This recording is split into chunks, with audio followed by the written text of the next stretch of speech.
Dans cette vidéo, je souhaitais vous parler de la fonction d'ordonnancement de Beetle-Do. Donc, dans l'exemple que je vais vous prendre, je vais me mettre sur la liste des choses à faire et j'ai identifié trois informations que j'ai créées l'une après l'autre et qui apparaissent comme ça.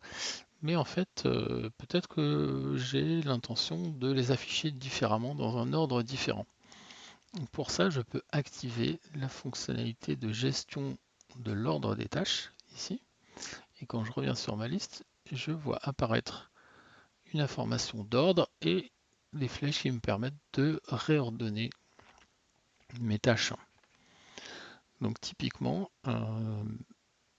l'ordre de tri est décroissant.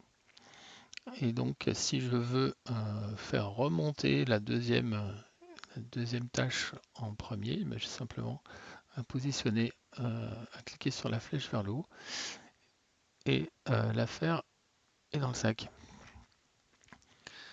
Alors, il faudra regarder la vidéo sur le tri qui va vous expliquer un petit peu comment fonctionnent les différents tris possibles. En fait, cet ordonnancement euh, est une information de base. Par contre, il existe d'autres tris qui sont prioritaires par rapport à celui-là. Et ici, en fait, on a un tri par date d'échéance qui est affiché. Mais comme je n'ai pas de date d'échéance, c'est ce tri par défaut qui est appliqué. Voilà, c'était quelque chose d'assez rapide.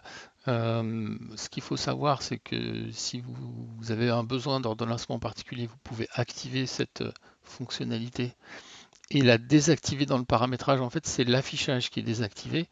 Les données d'ordonnancement sont toujours appliquées, même si l'affichage n'est pas activé. Voilà.